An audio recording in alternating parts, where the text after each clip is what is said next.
आपण शुणुचंती व्यासवाणी। जनगण मन अधिनायक जय हे भारत भाग्य विधाता। पंजाब सिंधु गुजरात मराठा द्राविड उत्कल बंगा। विंध्य हिमाचल यमुना गंगा उच्चल जलधि तरंगा। तब शुभ नामे जागे तब शुभ आशीष मागे। गाए तब जय गाथा जनगण मंगलदायक जय हे भारत भाग्य विधाता।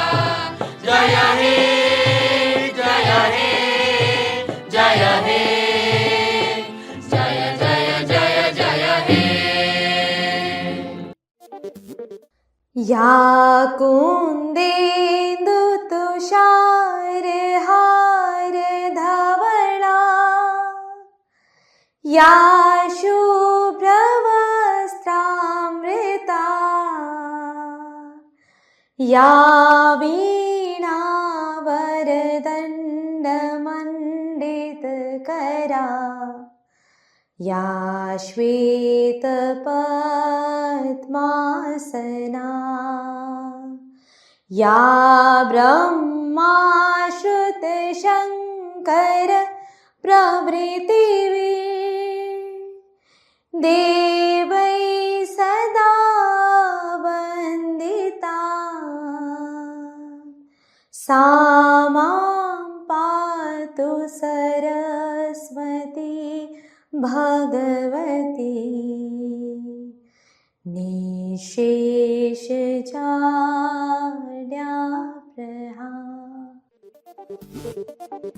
नमस्कार, व्यासवाणीर खबर सहित मु शुभश्री। प्रथमे मुख्य खबर।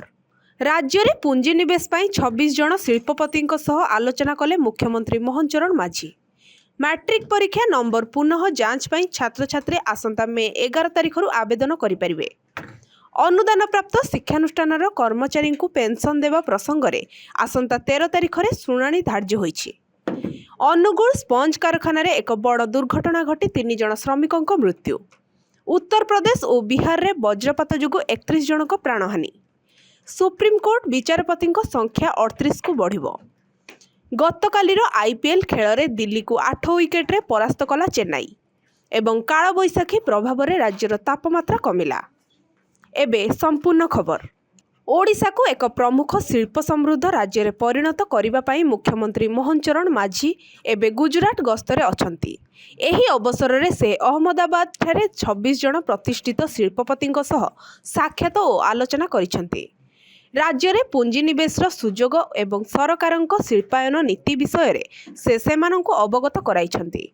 मुख्यमंत्री कहिछंती जे पश्चिम भारतर विकास रे गुजरात जेपरी भूमिका ग्रहण करिछि, आगामी दिन में ओडिशा पूर्व भारतर अर्थनैतिक विकासर केन्द्रबिंदु साजिब। विशेषकर केमिकल्स, पेट्रोकेमिकल्स, मेटाल एवं टेक्सटाइल क्षेत्र में पुंजीनिवेश शिल्पपति माने आग्रह प्रकाश करिथिबा एही आलोचनारू जଣାपड़िछि।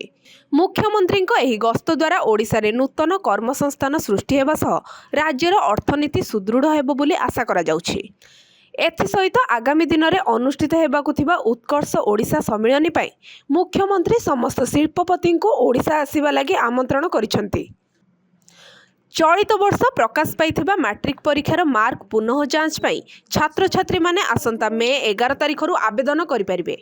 ए संक्रांत रे गतकाली माध्यमिक शिक्षा परिषद पक्षर विज्ञप्ति प्रकाश पाई। जो छात्र छात्री निजर मार्क नहीं संदेह अछंती से माने आउ थरे जांच कराई परिबे। आवेदन प्रक्रिया ऑनलाइन माध्यम रे हेबो एवं प्रत्येक विषय पाई निर्धारित शुल्क देबाकू पड़िबो बोली एथिरे उल्लेख रहिछि। अन्य पक्षरे मैट्रिक सप्लीमेंटारी परीक्षा पाई आसंता मे 8 तारिख ऑनलाइन माध्यम रे फॉर्म पूरण हेबो बोली बोर्ड पक्षरु सूचना दिया जाइछि। ଅନୁଗୁଳ ଜିଲ୍ଲାର ଏକ ସ୍ପଞ୍ଜ ଆଇରନ୍ କାରଖାନାରେ ଦୁର୍ଘଟଣା ଯୋଗୁଁ 3 ଜଣ ଶ୍ରମିକଙ୍କ ମୃତ୍ୟୁ ଘଟିଛି। କାମ ଚାଲିଥିବା ବେଳେ କୌଣସି ଯାନ୍ତ୍ରିକ ତ୍ରୁଟି ଯୋଗୁଁ ହଠାତ୍ ବିସ୍ଫୋରଣ ଘଟିଥିଲା। ଘଟଣା ସମୟରେ ସେଠାରେ କାମ କରୁଥିବା କିଛି ଶ୍ରମିକ ଗୁରୁତର ଆହତ ହୋଇଥିଲେ। ସେମାନଙ୍କ ମଧ୍ୟରୁ 3 ଜଣଙ୍କୁ ହସ୍ପିଟାଲ ନେବା ସମୟରେ ସେମାନଙ୍କର ମୃତ୍ୟୁ ଘଟିଥିବା ଜଣାଯାଇଛି। ଦୁର୍ଘଟଣା ପରେ କାମକୁ ଅସ୍ଥାୟୀ ଭାବେ ବନ୍ଦ କରାଯାଇଥିଲା। ପରେ ପୋଲିସ ଓ ଅଗ୍ନିଶମ ବିଭାଗ ଘଟଣାସ୍ଥଳରେ ପହଞ୍ଚି ଉଦ୍ଧାର କାର୍ଯ୍ୟ କରିଥିଲେ। ଉତ୍ତରପ୍ରଦେଶରେ 13ଟି ଜିଲ୍ଲାରେ ଗତକାଲି ବଜ୍ରପାତ ଯୋଗୁଁ 30ରୁ ଅଧିକ ଲୋକ ପ୍ରାଣ ହରାଇଛନ୍ତି।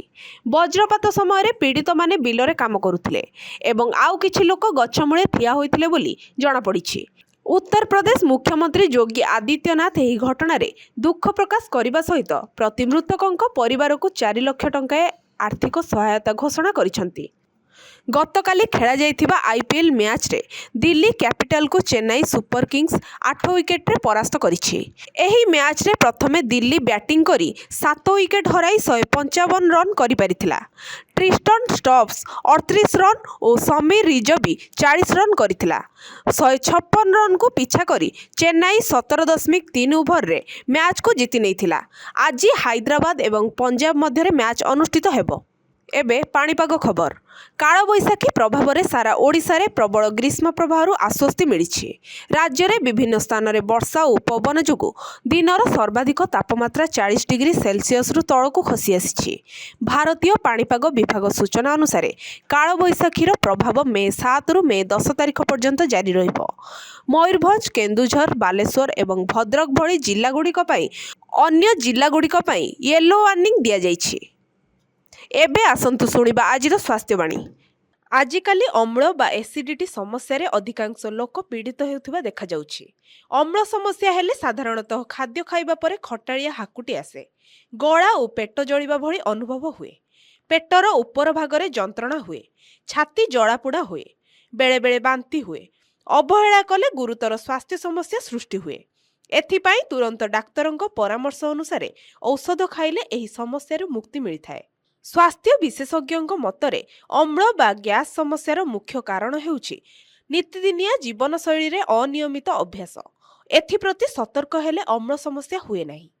ପ୍ରତିଦିନ ସକାଳେ ନିର୍ଦ୍ଦିଷ୍ଟ ସମୟରେ ବିଛଣାରୁ ଉଠନ୍ତୁ ଏବଂ ନିତ୍ୟକର୍ମ ସାରନ୍ତୁ। ସକାଳେ ଖାଲି ପେଟରେ ରୁହନ୍ତୁ ନାହିଁ। ସକାଳେ ଗୋଟିଏ ନିର୍ଦ୍ଦିଷ୍ଟ ସମୟରେ ପ୍ରାତଃ ଭୋଜନ କରନ୍ତୁ ଏବଂ ଠିକ୍ ସମୟ ବ୍ୟବଧାନରେ ମଧ୍ୟାହ୍ନ ଏବଂ ରାତ୍ରି ଭୋଜନ କରନ୍ତୁ। ରାତିରେ ଶୋଇବାର 2 ଘଣ୍ଟା ପୂର୍ବରୁ ରାତ୍ରି ଭୋଜନ ସାରିବା ଉଚିତ। ପ୍ରତିଦିନ ଅତି କମ୍ରେ 2.5ରୁ 3 ଲିଟର ପାଣି ପିଅନ୍ତୁ। ଖାଦ୍ୟରେ ତେଲ ମସଲା କମାନ୍ତୁ।